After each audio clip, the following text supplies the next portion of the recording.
Shanti. My name is Michelle, and I share these MC duties with a dear friend and a sister, and that's Louise, but you've got me tonight. So, and welcome Zoomers. Nice to see you, but really nice to see you. Thank you for being here. So is this the first time for anyone here, or are you all seasoned veterans here? Anyone for first time? Okay, how about you, Zoomers? Oh, you're all friends, all been here before. Well, welcome back. And tonight it's the last day, I should say Thursday of July, and the subject matter has been reclaiming spiritual independence. And I like that term, reclaiming. What does reclaiming mean?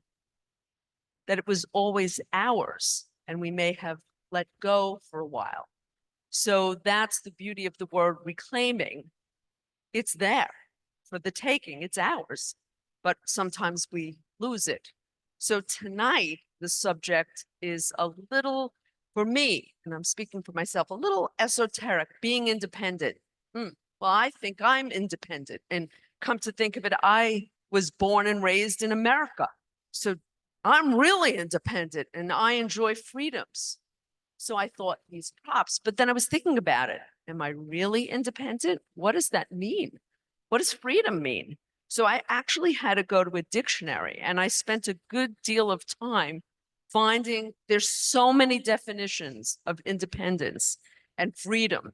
What does it mean?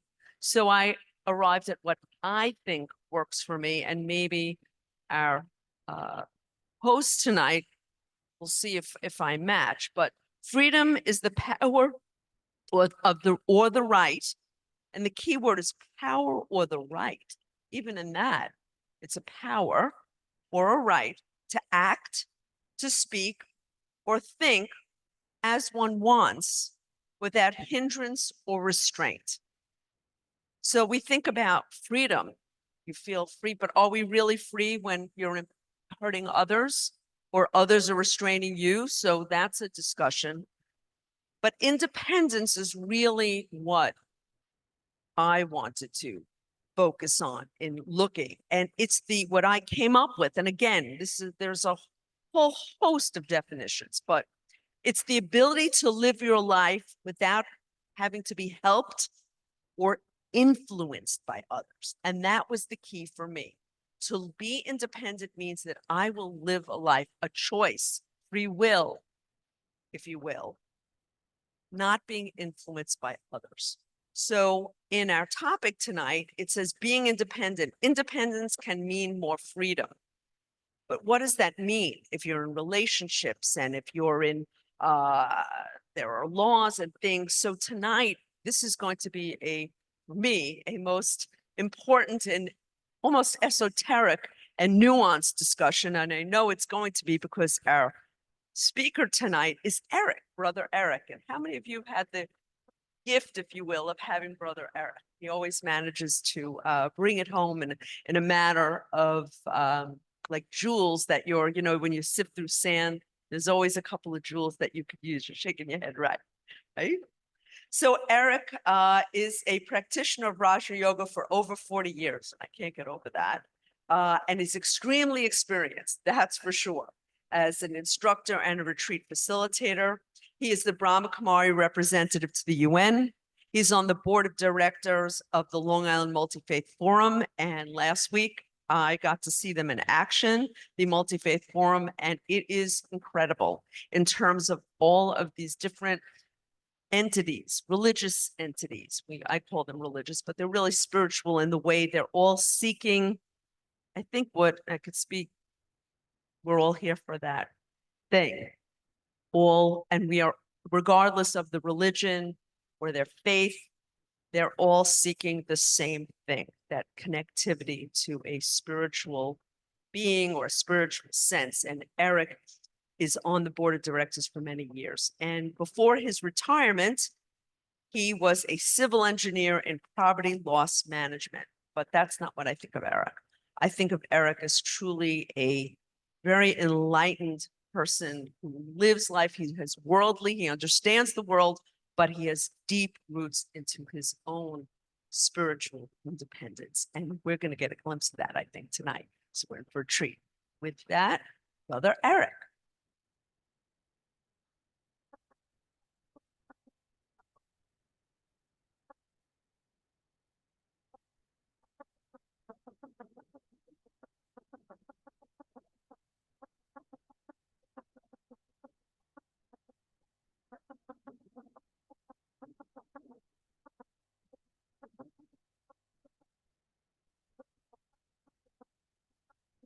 Do a couple different things here.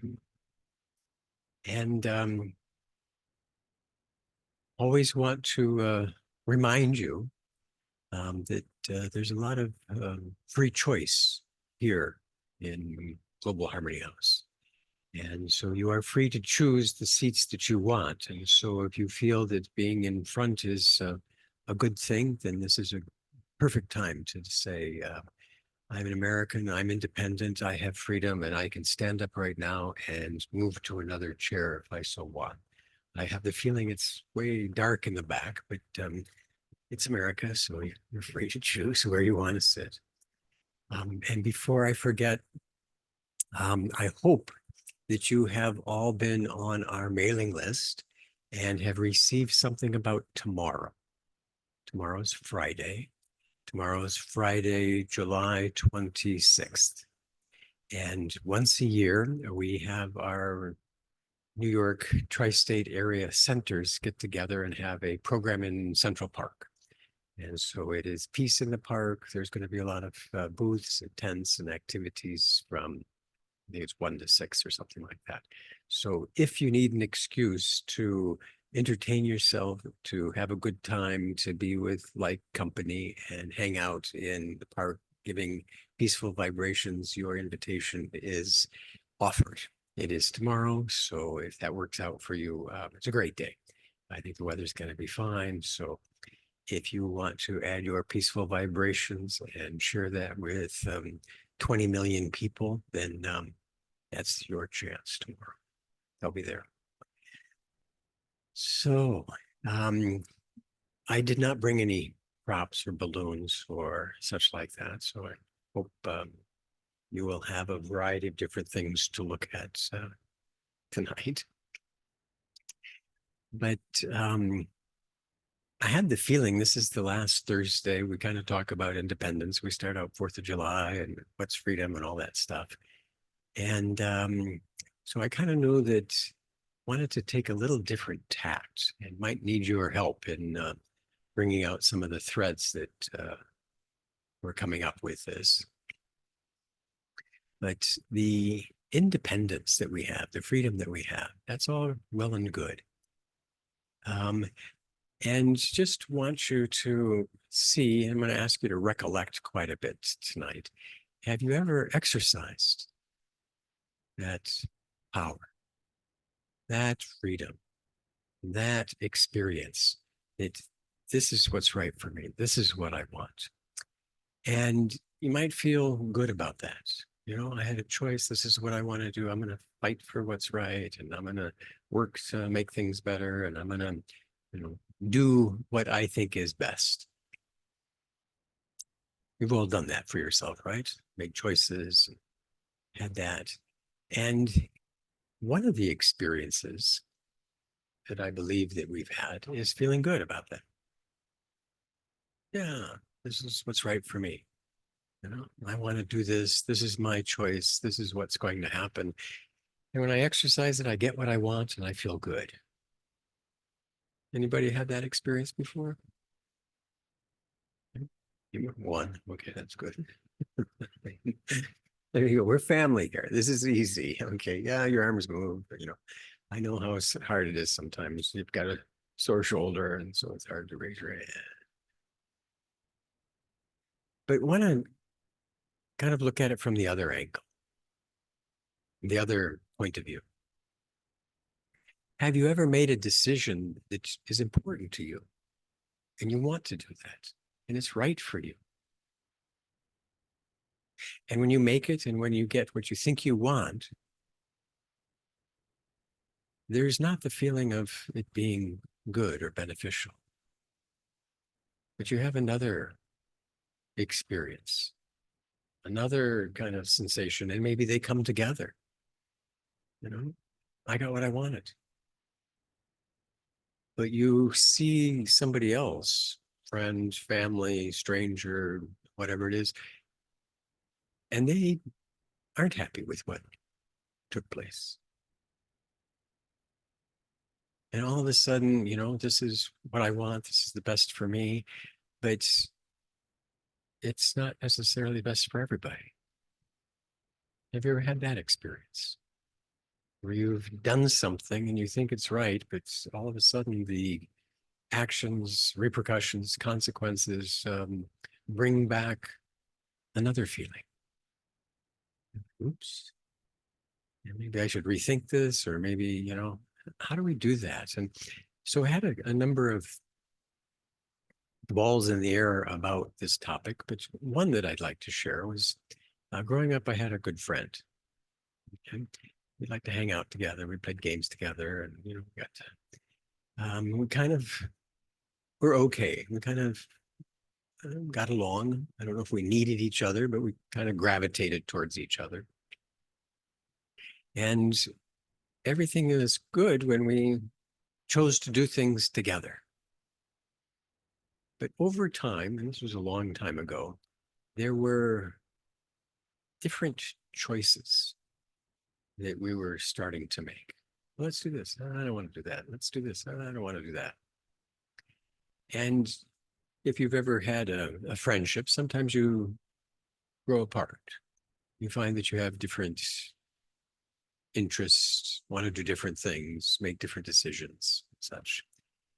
And sometimes, as that process goes on, you're making the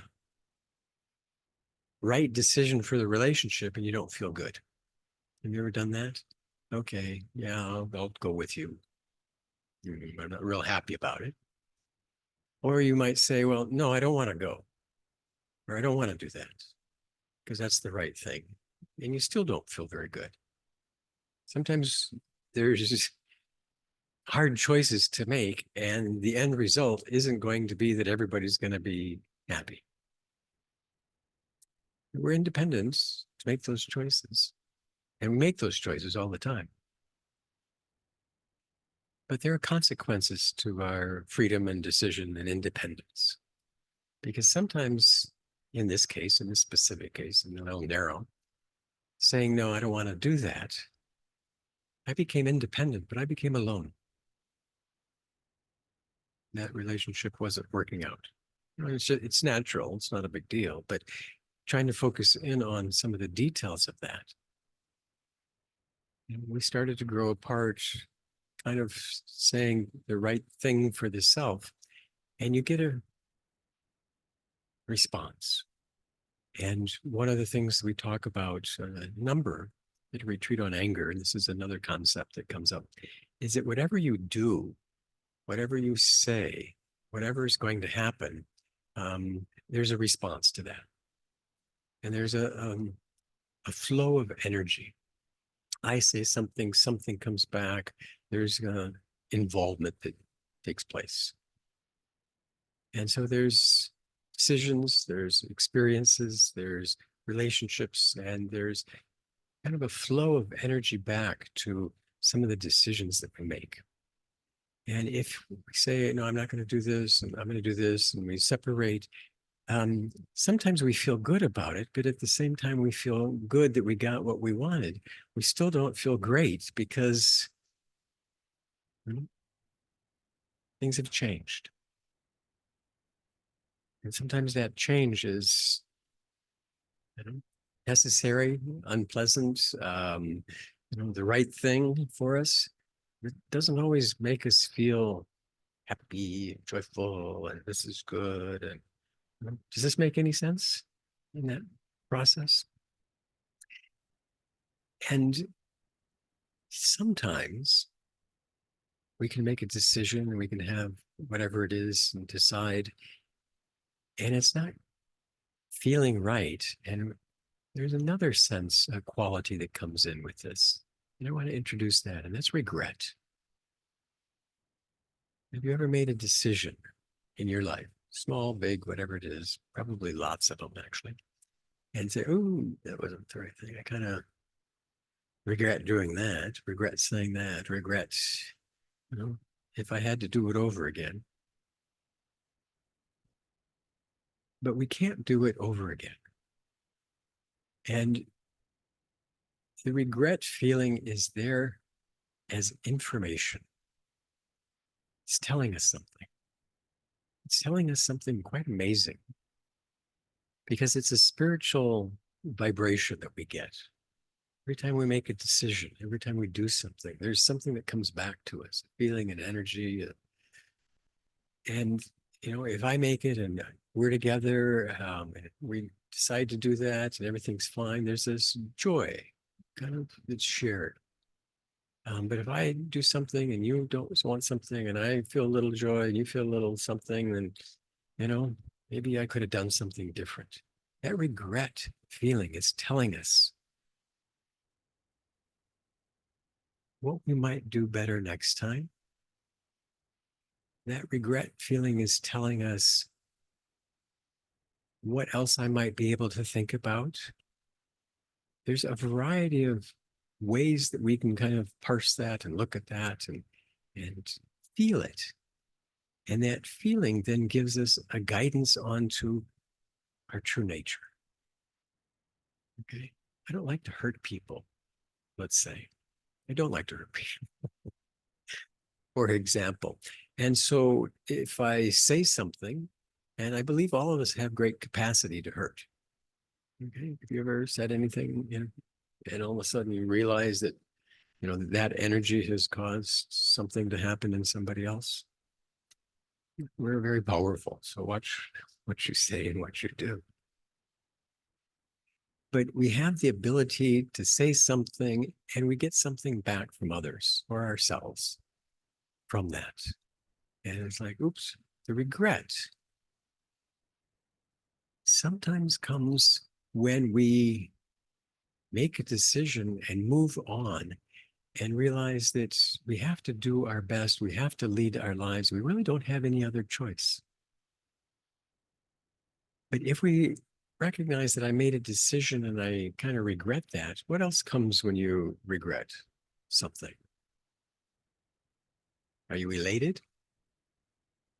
You feel sorry or sad. Yeah. However it's going to be. And that sadness is information also. And one of the things, little jewels you might take away tonight, is that whatever's happening, you're going to get a response to it and be sensitive to that. And start to think of that in a way that allows you to hone in on your own truth. If I say something and it hurts somebody else and I feel that, then I'm starting to learn, I hope I'm learning, that that kind of behavior isn't beneficial for me, even though it might be true, even though whatever reason I can justify it, but that's not who I am and I don't feel comfortable. And so how can I live my life, say the things that I want to, make the decisions that are right for me, and also be able to process what comes back in a beneficial way? Does that make any sense? And so the contrast to that, one contrast, is if you say something or do something, or I'm not going to go to that party with you, and kind of whatever it's going to be, we separate. And then you say, that wasn't the right thing. I don't feel very good. I feel bad. And you keep saying that. I shouldn't have done that. So why did that happen? Why didn't I do something else? And that's a big issue that we see here. People holding on to something that they might be sad about or regret or wish it different or didn't happen or all sorts of things. And keep playing that over and over again. Oh, why did you say that? Why did I say this? Why did I do this? Why didn't I do that? This should have happened. I wish this didn't happen. Over and over and over. And when we can't process sadness, regrets, any kind of information, and we hold on to it and we stop it, we cause ourselves a problem. We're kind of spiritually constipated. Okay. There's this sense that we're not allowing an energy that's giving us feedback, good or bad, for us to listen to it, to process that, to think about it, to measure that within our true spiritual self, that this makes me feel this way, let me adjust my behavior. If I'm able to always listen, adjust, kind of move that feeling around, then nothing's going to bother me long term. And I'll be able to recognize and kind of be in sync with myself in what I do in the future, because we are all doing our best all the time. I hope you can hold that thought for yourself and for everybody around you. If somebody else could do something better, they would do it. But we're all doing our best. Could we put more energy into something? Yes. But if I don't have the enthusiasm, or I don't have the feeling, or don't have the courage, or don't have something, I won't do it. And at this moment, at that moment, at any moment, all of those factors are there, and we're doing our best. And if you can hold on to that and accept that, then you won't ever blame yourself.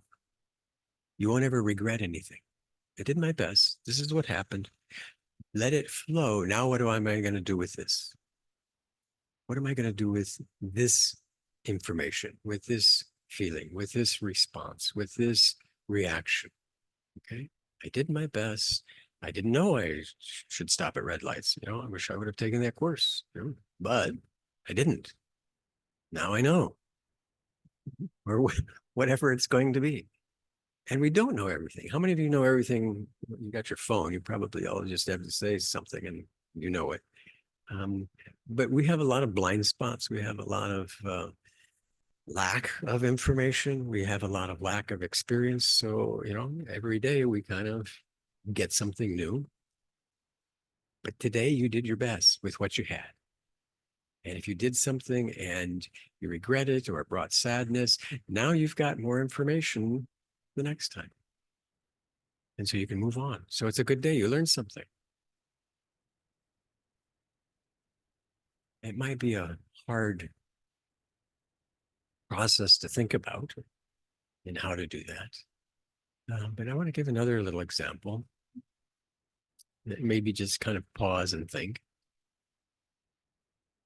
And it wasn't really sadness, but there was that feeling that I was independent. I can make my own decisions, and I did. I realized that I had more of an inclination for technical things than for liberal arts. And I knew that I had a better chance of getting a job if I went in this direction and this direction. And so I made some choices, chose a school, chose a major, but as I chose what was right for me, it was kind of, nobody else was there. None of my friends were there. None of my, people that I would have been around. And so I was kind of alone.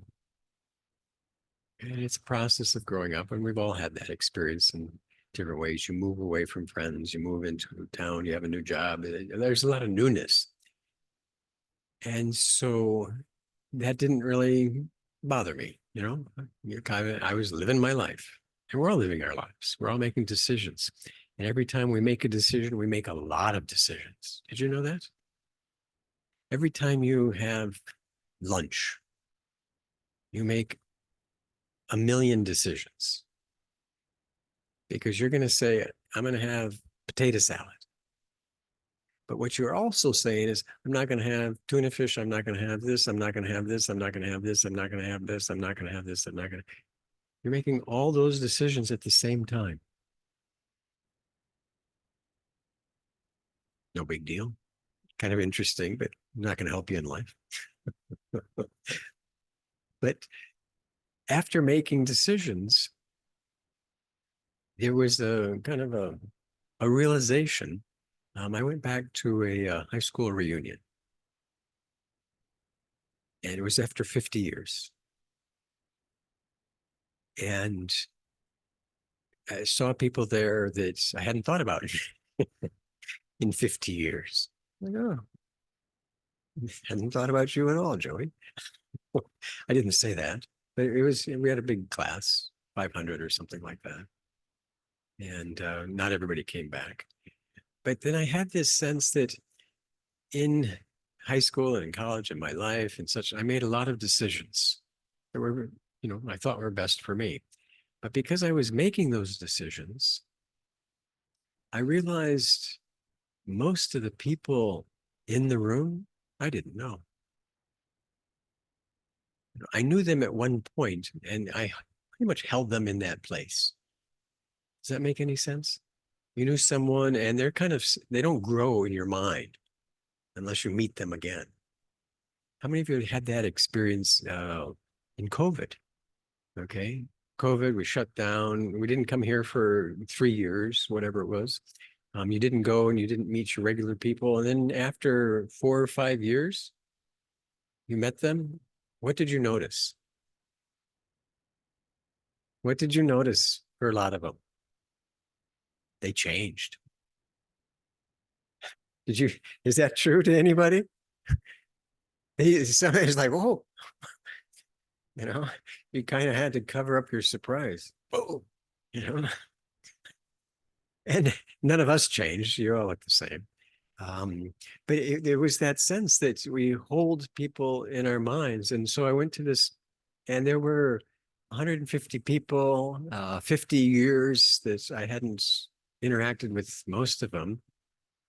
And so just trying to do the math, there was 7,500 years of activity in that room that I wasn't a part of. And it just, it didn't cause me to feel bad, but I felt something missing also.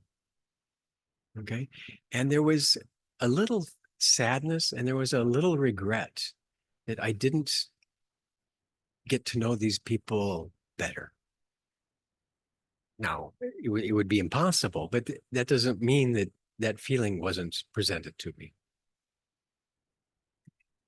And so how do I process that? What would I use that for? What's valuable about that?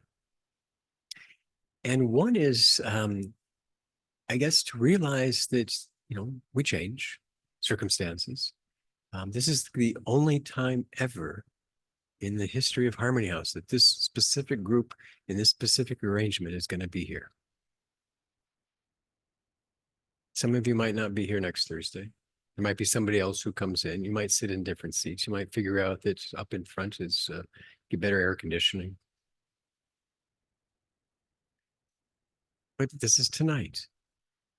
And so how can I be present? How can I be focused? How can I appreciate? How can I be sensitive to whatever it is? And do my best, be there, and know that, you're all going to go home tonight, aren't you? You're all going to go home tonight, aren't you? 8 o'clock, we kind of set everybody free. But it's that sense that not to assume something or take it for granted or be so preoccupied that I'm not aware of what I'm doing and what its effect is.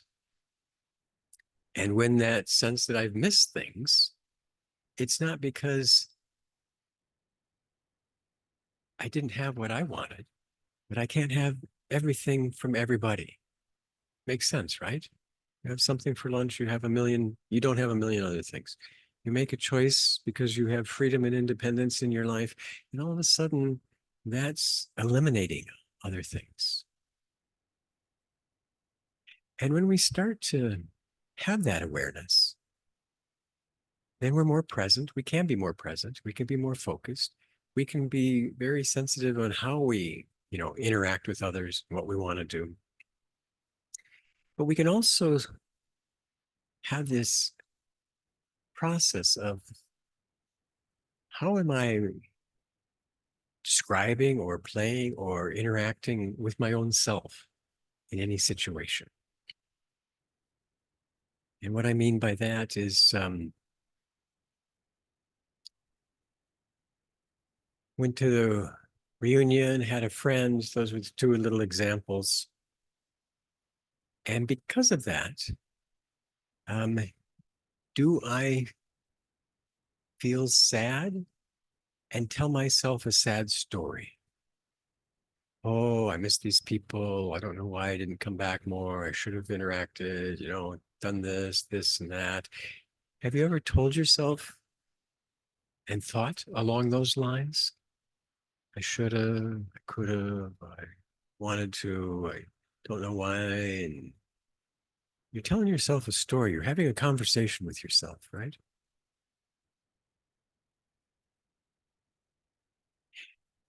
And we do that all the time. And it's a big lesson for me to kind of listen to my own conversation with myself. What is the story I'm telling myself? How am I framing that? And I've kind of given you two options about anything. One is, oh, I should have done something differently. This isn't going to be right. I don't want this. On and on. I should have, I would have, I could have, all that stuff. And what's the feeling when you have that kind of dialogue inside? Have you ever felt a heaviness just because of your own thinking? Why'd I do that? Shouldn't have done that. I regret that. I'm independent, but I made a decision that's brought me some sadness.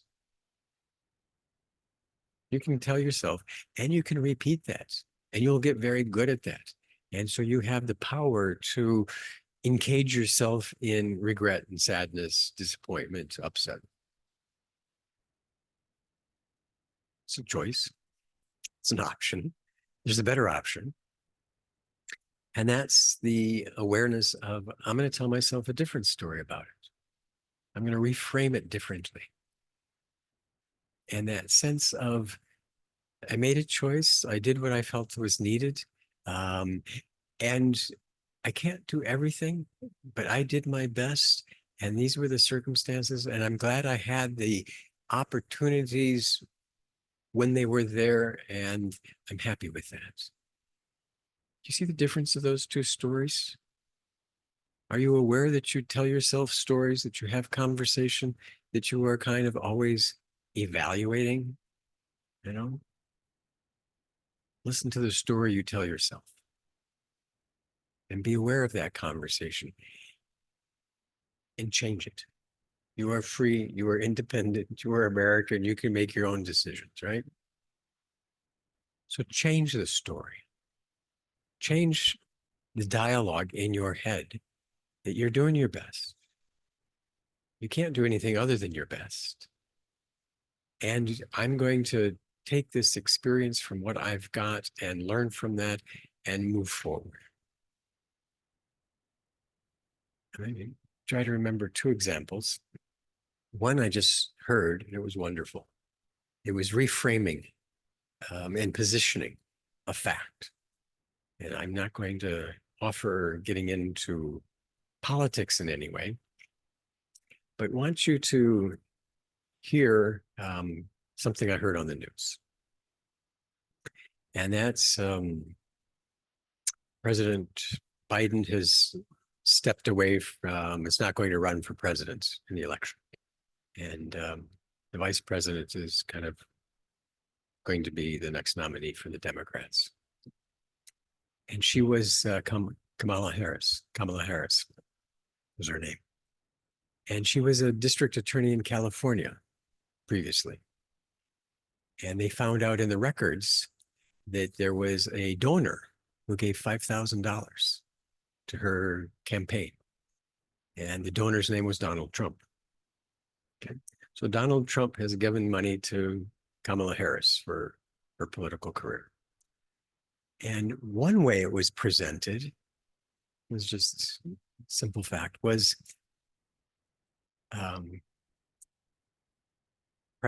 ex-President Donald Trump has given money to Kamala Harris for her political campaign. Okay. The other way it was presented was Kamala Harris accepts financing from convicted felon. Okay. So there's one way, one set of facts, but two completely different ways of telling the story around that, reframing that. Okay. Right or wrong, up or down, this or right or left, doesn't matter right now here. But it's the example that comes to mind just right now about how we can change whatever has happened and look at it in a way that is going to use that energy of sadness or regret or whatever it's going to be in a beneficial way. And you have probably seen ads or had solicitations for people who do that. And not just simple things, life-altering events, huge issues, and almost insurmountable. The one that comes to mind, and there's a number of them, is the parents at Sandy Hook. And Sandy Hook was a school in Connecticut where someone came in and killed kids. And obviously, anger, upset, just horrific. And that's the energy that comes from that event. Do they regret it? Do they, who knows what goes on in their mind? I hope none of you have had something so profound of an impact in your life. What is the story that they're telling themselves now and sharing with others?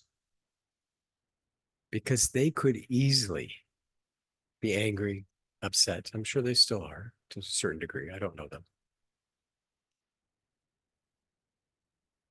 And they could hold on to that and they could get stuck with that and they could live in that.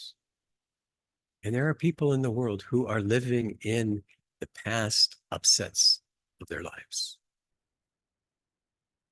But these individuals have somehow had the ability and the strength and support, wherewithal, to say this has happened, but we're going to use this event, this experience, this loss, this tragedy, and we are going to try to do something with it.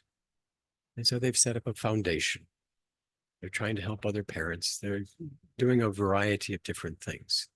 But you can see the difference, can't you?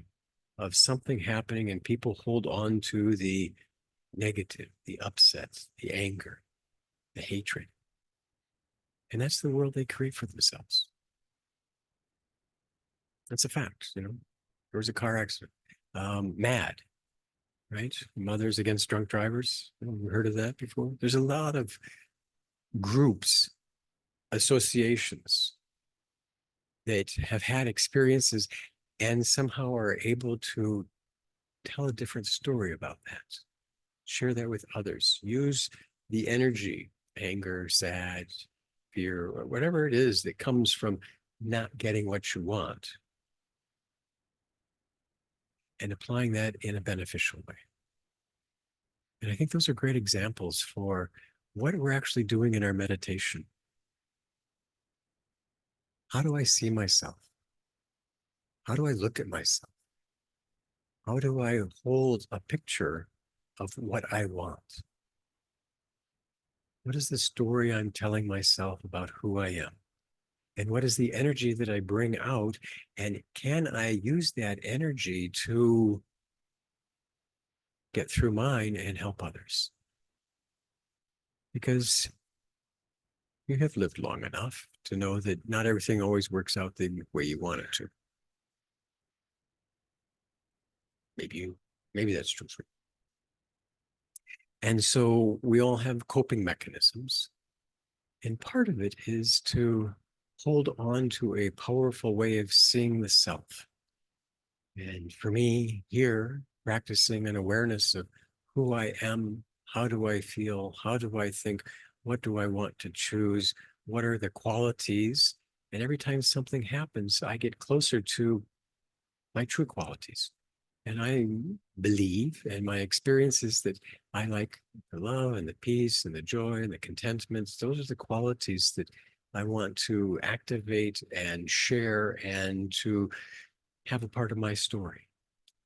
And so rather than I made a mistake, let me feel bad, let me hold on to that, let me be weak, let me do this, let me go down. And it's like, okay, I did my best. This isn't what I thought was going to happen, but how can I do it? What can I learn?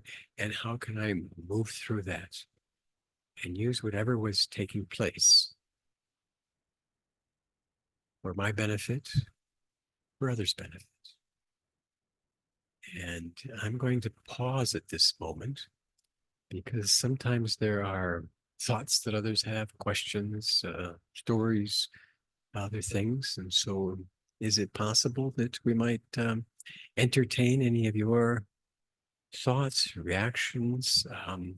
Your hands worked earlier, and in order for you to share, they would have to work now also. So if you want to raise your hand, those who are here, I'm kind of going to switch a little in our interactions. Any thoughts, comments? 1 second. And I have a thought too.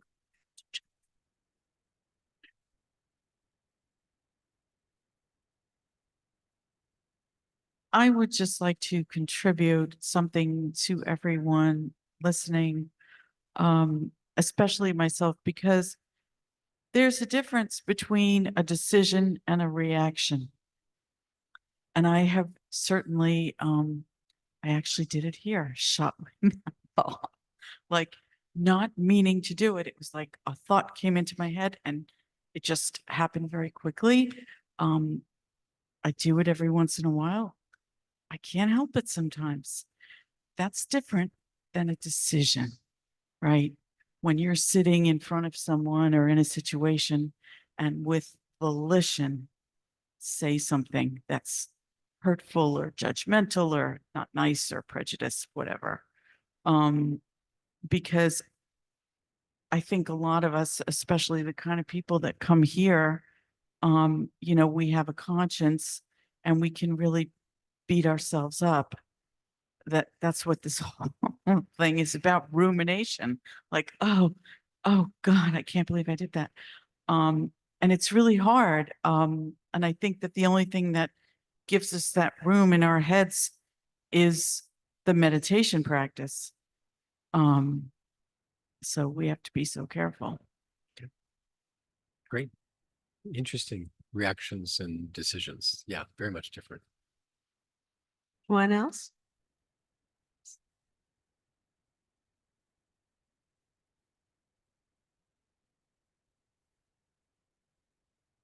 I just want to ask you, Eric, if somebody really hurt anybody so badly that they tried to kill themselves, they were so affected, and those people told lies and denied it, and many people believed their story, that they were not responsible.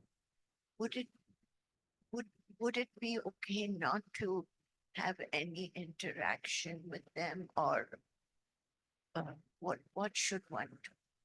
If I understand the question, Yes. If having interaction with individuals causes you upset and sorrow, Yes. and you don't have the strength to be with them, to engage with that, Yes.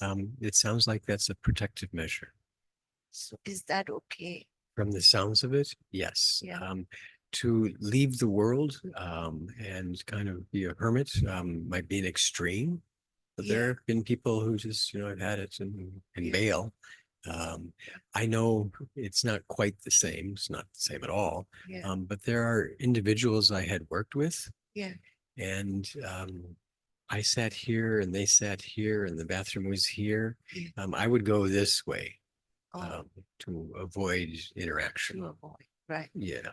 I mean, even if, like God says, you have to forgive everything, no matter what, no matter how bad they've Yeah. done. So even if that feeling is there of forgiveness, but every time you see those people, the memories come flooding back. Exactly. So, it's hard to just keep up a relationship with them. Okay. Yes, So it it's is. okay not to. From the basic information I'm hearing, yes. Yes. Yeah, that would be fine. If you meet someone and your way of processing and holding the story of that interaction is going to cause that to come back, Yeah. and you haven't been able to prevent that, and that's harmful to yourself, don't harm yourself. Yeah, the main alteration is that they have been lying to everyone, and people have believed them, and Okay. you become like an outcast. Yeah. It's possible, and it's not easy to make a decision that's best for yourself because there are consequences for you and others. Exactly. And so how we integrate with that, but from my understanding, making the decision that you have to take care of yourself and not just to avoid, that might be a first step, but how do I then start to, change the story, process, get some strength, practice the spiritual qualities so that I do have the power to hold a thought. And this is very difficult, challenging to say they probably are doing their best too. Yeah. I mean, for whatever reason that someone is going to defend or lie or this or that, they might not be able to face their, They you know, can, who knows what's going on inside somebody else. And so to recognize, they cannot admit that okay, they will not. all right, All the years. yeah, They did not. okay, it's possible. And because they haven't admit, because it takes a lot of energy to hold Yeah, because an it untruth. bring them very low in the eyes of this, their friends or whatever Okay, society they Yeah, live. yeah. It would bring them really low if they admitted what they did. okay. So So they're it's- doing what they feel is right. And if you can see that that's what they're doing, then you can kind of, okay, they're Yeah, doing what they're doing. actually, I'm talking about myself. Okay, To be honest with all of you, I don't feel sorry. I've been able to overcome it. It's been more than 30 years, mhm, but somehow I cannot bring myself to have a relationship with them. okay, That's, Yeah. I just wonder if I'm doing the right thing. yeah. From what I'm hearing, the fact that you come and you're aware of that, that's wonderful. Good. No, touch wood. I think God has been very kind to me. Great. Yes, and I think it's all due to going on the spiritual path. Good. Otherwise, it couldn't have. Okay. One of my favorite thoughts, I have a lot of favorite thoughts, is that everybody is going to experience whatever it takes for them to turn to God. Okay. And if you are naturally loving, things are gonna be fine. But if you are kind of fighting and no, I'm do this, that you're gonna get signposts, you're gonna get warnings, you're gonna get directions from the world to say, hey, you're missing out on a big part of yourself. Use the mic. You will not, I mean, many people may find this hard to believe, but now I feel grateful to God that this happened to me Okay. because it really brought me so much on the spiritual path. If this hadn't happened to me, I may not have been so much on the spiritual path. Probably So true. now it's strange. It's only the last Yeah. couple of years that I feel this way. Okay. There's a term that I haven't thought of for a while, SEE. And if you don't have a C, nothing's going to change.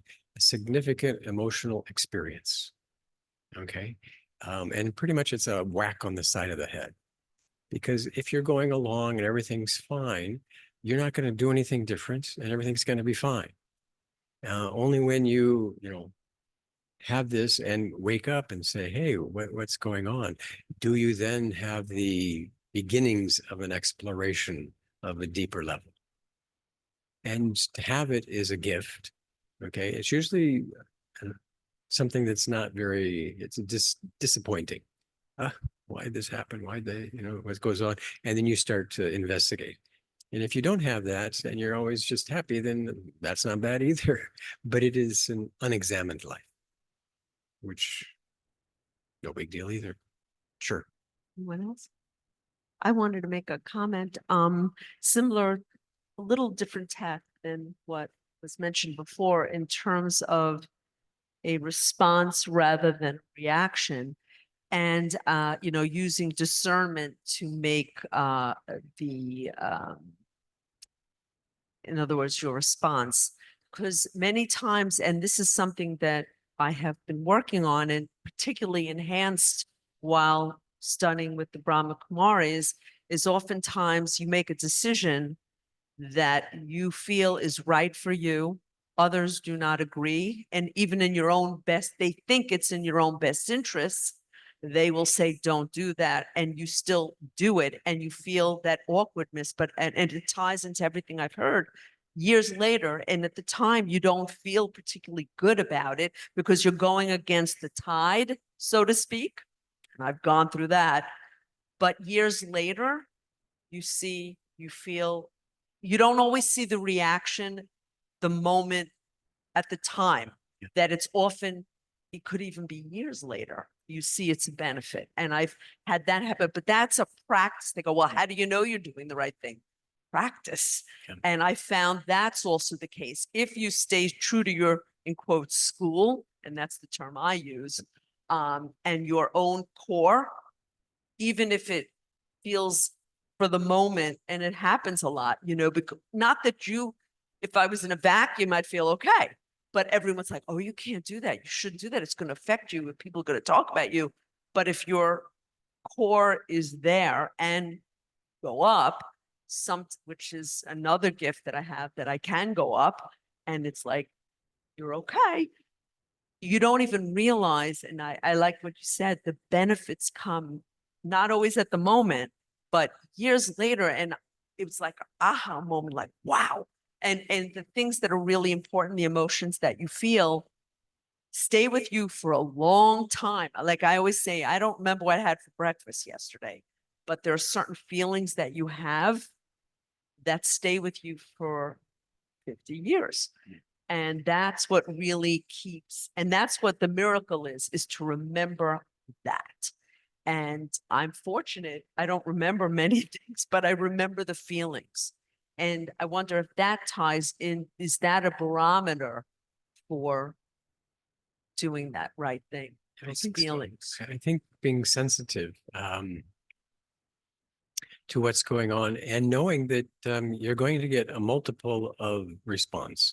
When I started, here, Brahma Kumaris, Raja Yoga, I made some decisions in my life that weren't common or popular or well received.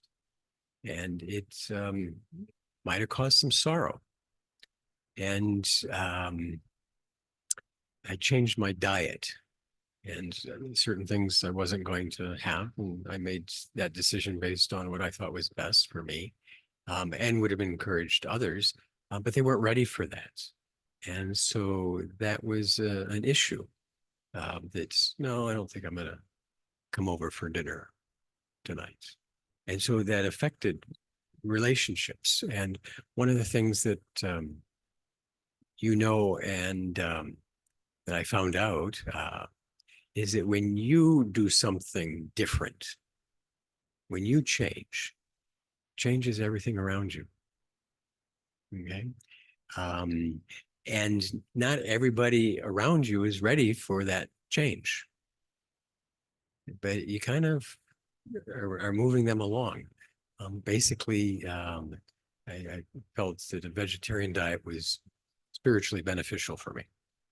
And so I didn't make this. And there would be times when it was a little awkward and uncomfortable.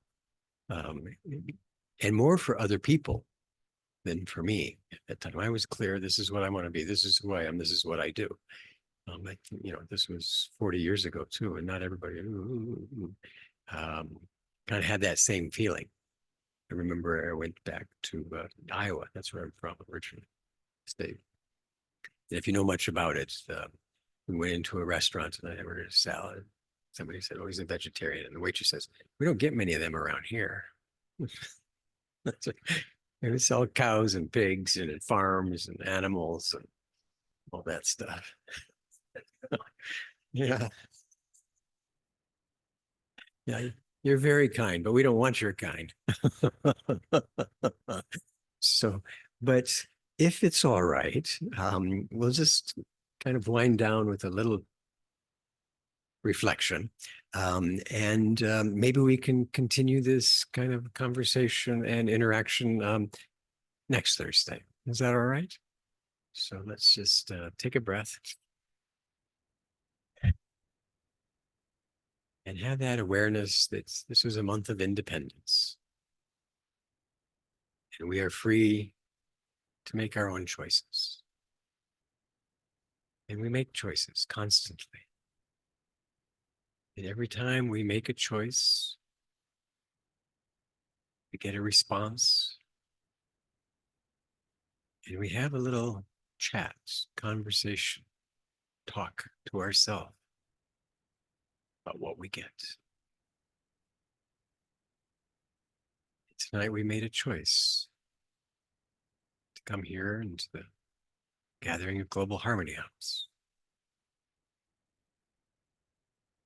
And we also made another million choices not to be somewhere else. But we're going to accept that we made the best choice we could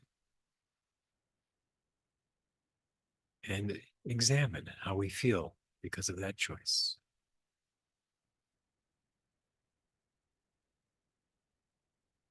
And support whatever that is that we're telling ourselves with the story. I made the best choice I could.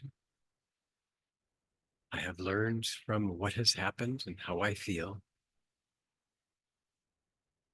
And I will use this process of examining my spiritual feelings in relationship to the flow of energy I get, every decision I make. So continue to reflect.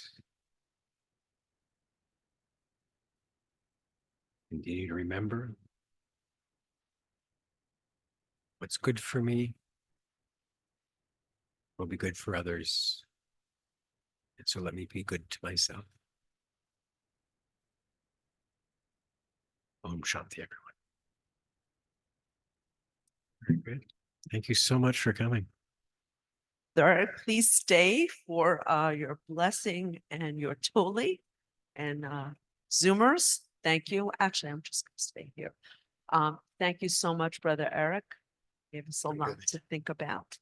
And as Brother Erik said, tomorrow, I know I'm going to Central Park, Peace in the Park. It really is a very unusually special experience.